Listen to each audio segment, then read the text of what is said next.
नमस्कार दोस्तों, मेरा नाम है आदित्य गौरव और आप देख रहे हैं सर्जरी बाय फ्यूचर डॉक्टर। और आज मैं जिन मुद्दों का सर्जरी करने वाला हूं वो मुद्दा सिर्फ और सिर्फ एक है, is Indian education system big scam.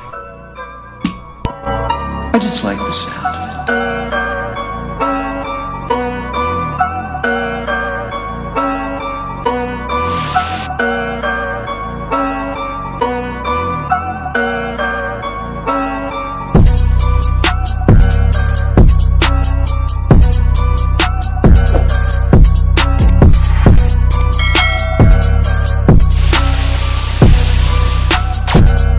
दोस्तों, जितना स्विट्जरलैंड की टोटल पॉपुलेशन है उतना इंडिया हर वर्ष इंजीनियर प्रोड्यूस करता है।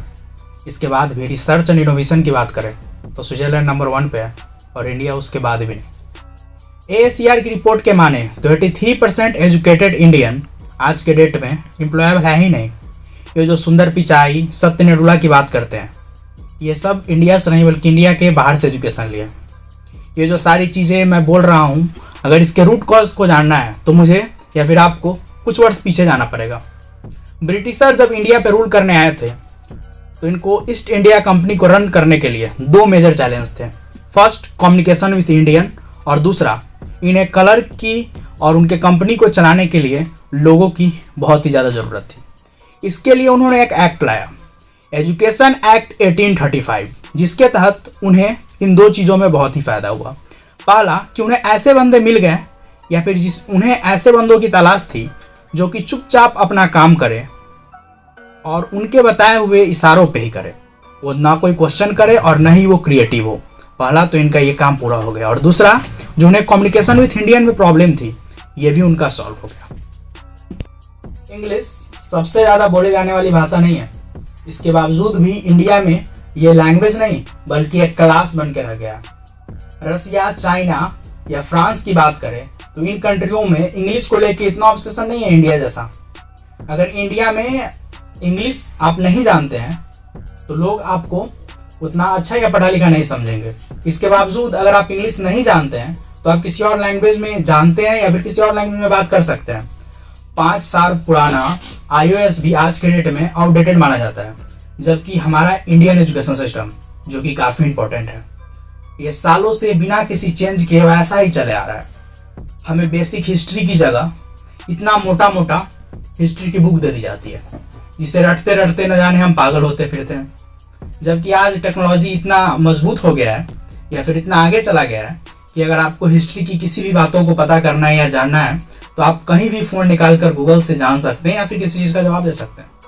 आज के डेट में हमारे एजुकेशन सिस्टम का ये हाल है कि अगर किसी लड़का को संस्कृत में 95% मार्क आ भी जाता है तो उससे आप संस्कृत में बात नहीं कर सकते।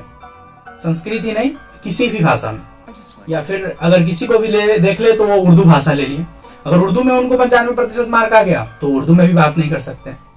आज के डेट में गवर्नमेंट स्कूल में क्लास 1 से इंग्लिश सिखाया जाता है।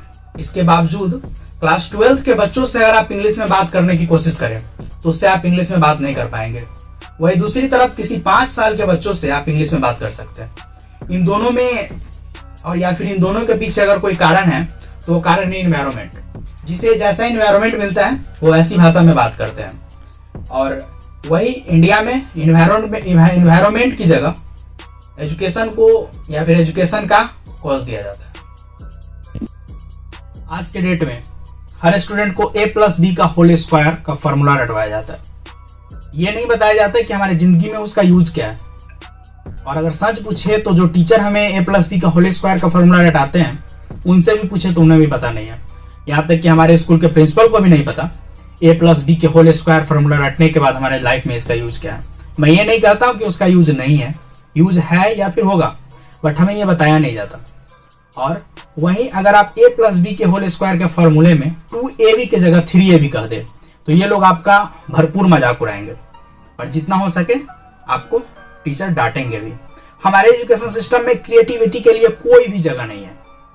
यहाँ तक कि अगर आप कुछ क्रिएटिव करना चाहें या क्रिएटिव बनना चाहें तो ये लोग आपका इतना टांग खींचेंगे, इतना मजाक उड़ाएंगे कि आप आगे बढ़ रहे कदमों को भी पीछे खींच लेंगे।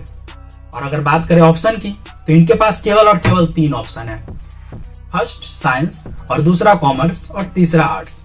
और अगर गलती से आपने आर्ट्स ले भी लिया तो ये लोग फिर से आपका मजाक उड़ाएंगे कि आपने कौन सा सब्जेक्ट ले लिया। यहाँ तो हर पेरेंट्स को अपने बच्चे को डॉक्टर या इंजीनियर बनाना है। इसी कारण से कॉलेजेस अगर कुछ ऑप्शनल सब्जेक्ट डाल भी देते हैं तो कोई भी पेरेंट्स अपने बच्चों को उस ऑप्शनल सब्जेक्ट में नहीं डालते। इसके कारण उस कॉलेज का पैसा बर्बाद, और इसी कारण कोई भी कॉलेज अपने कॉलेज में एक्स्ट्रा सब्जेक्ट डालना ही नहीं चाहते। अगर आप अपने आसपास 4-5 सक्सेसफुल लोगों को देखें, अंबानी हो या विराट कोहली हो या फिर नरेंद्र मोदी क्यों ना हो, इनमें से कोई भी इस एजुकेशन सिस्टम के ट्रैप में नहीं फंसा। ये तो या फिर खुद पढ़े या फिर कहीं बाहर से जाके पढ़े। मैं नहीं जानता कि ये इस एजुकेशन सिस्टम के ट्रैप में क्यों नहीं फंसे या फिर क्यों फंसे। और अगली बात, आप जिस सोसाइटी में रह रहे हैं उस सोसाइटी में बार बार या फिर हर बार यही सिखाया जाएगा कि जॉब ले लो, जॉब ले लो, और अपने जिंदगी का 25% जो कि आपका काफी बहुमूल्य है वो उस चीज में लगा दो जिस चीज के बाद आप अपने से कम पढ़े लिखे व्यक्ति के कंपनी में उसके नीचे काम करोगे। और अगर बात करें एजुकेशन सिस्टम की, तो अगर हमारा एजुकेशन सिस्टम इतना ही अच्छा है तो हमारे देश के पॉलिटिशियंस, सेलिब्रिटीज, एक्टर, एक्ट्रेस या फिर जो भी बड़े बिजनेसमैन है, ये अपने देश में ही अपने बच्चों को क्यों नहीं पढ़ाते। हर कोई अपने देश से बाहर ही पढ़ा रहा है। और वहीं अगर दूसरी बात देखें तो हमें अपने देश में एक नया रूल लाना चाहिए जिसके तहत जो पॉलिटिशियन जिस क्षेत्र से जीत के आ रहा है, यानी कि जिस क्षेत्र से चुना जाता है, उन्हें उनके बच्चों को उसी क्षेत्र में पढ़ाने के लिए कंपल्सरी कर दिया जाना चाहिए। और बात जो एजुकेशन सिस्टम पे मैं कर रहा हूँ, इसमें मैं विदा लेने से पहले मैं आपसे एक बात कहना चाहूंगा कि अगर आपको भी लगता है कि इस एजुकेशन सिस्टम में चेंज होना चाहिए तो आप भी अपनी राय कमेंट बॉक्स में रखें। तब तक के लिए जय हिंद, जय भारत।